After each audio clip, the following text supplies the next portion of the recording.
With the United States being one of the wealthiest nations in the world, it's hard to believe that on any given night, over 500,000 people can find themselves without a place to stay. For many of us, a home is a place of refuge, a safe haven, and a place to escape at the end of a long day. But for many, this isn't the case. Today we'll investigate the causes that lead people into homelessness. And we'll also see if we as a society are doing our part to help. My name is Rosa Anthony. I'm a registered nurse. I've been a registered nurse for 32 years. I worked for 2 years in a homeless shelter. It was called Help USA. My title was a registered nurse intake coordinator. The number one reason that people end up in a homeless shelter is probably mental health illness and substance abuse.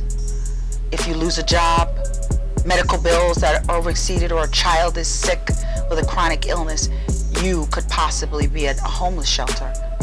And on Long Island, it's kind of a secret that in such an affluent area that we have populations of homelessness. There's two types of poverty. There is the chronic poverty and there's the crisis-oriented poverty. And I don't think we deal with either one.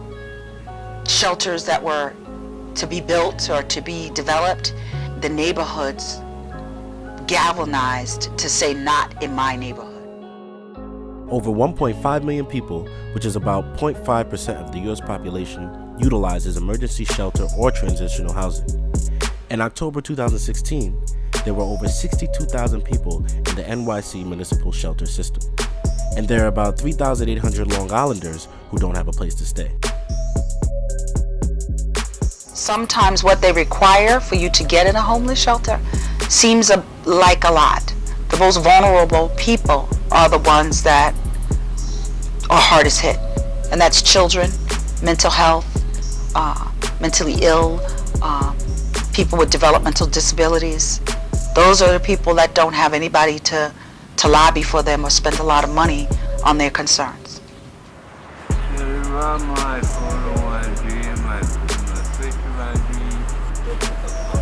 Other cards,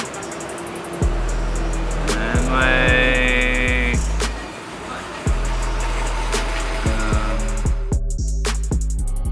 Unfortunately, my equipment couldn't pick up everything Billy said. But he told me about how he had been robbed and how they took his IDs and his important documents. He also told me about how unsafe it was for him to be sleeping on the streets at night. And many people don't know how dangerous it can really be.